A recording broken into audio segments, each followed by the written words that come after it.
So I came across this. It was a recommendation on Facebook. Wildlife is feeling the heat too. Please put out plenty of water. And on the surface, I mean, why wouldn't you share that? And I might still do. But I thought I'll do a bit first.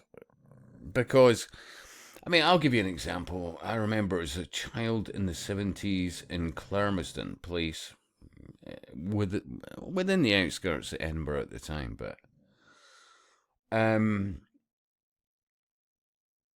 as a child, I remember we used to leave out, what was it? It was bread with some milk on it. You know, like you'd boil up some milk and you mixed it in with the bread. And apparently this was quite good for hedgehogs.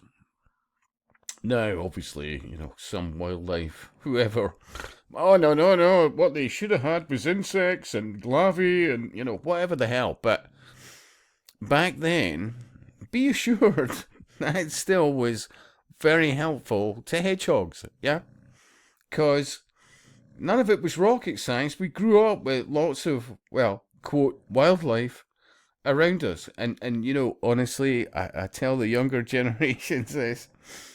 Some listen, some don't, and I'm like, no, honestly, there was a lot more bees, there was a lot more insects, only like 50 years ago, I mean, like a lot more, and everything was a lot more, wildlife-wise, birds, honestly, the amount of birds, I mean, it was just par for the course, as you walk from A to B, whatever, lots of birds chirping. I dare say you could type in something like, 70s milk, something like that, you know, bottled milk, winter, birds, you know, like birds would peck because but back then, let's just say that milk was less, well, abused. So you'd have in your bottled milk the cream at the top, yeah?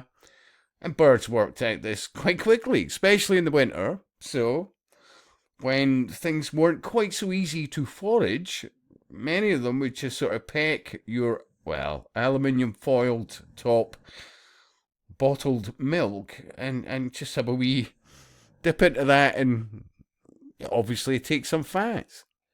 By the way, be assured, we weren't lightweights. We still used that milk, yeah? Which would horrify, apparently, most lightweights now and validate whatever the pish with the WHO. Oh, by the way, I heard recently, and we should look into that more, shouldn't we? Chickens can't get flu. We should look at that, yeah. Chickens can't get flu.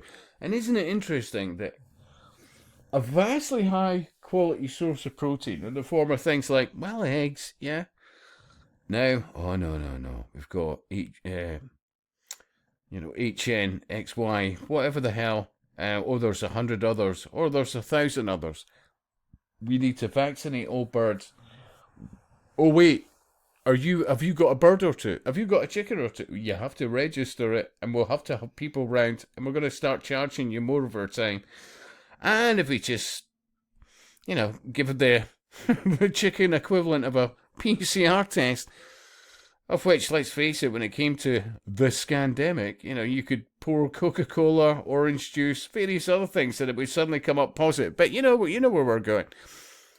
A primary food source in the form of chickens and their eggs, well, be assured that over time, by the day, that's no longer going to be a thing. Because they're easy to rear, and eggs, for example, are a complete source of protein and so many nutrients and fats and all the rest of it.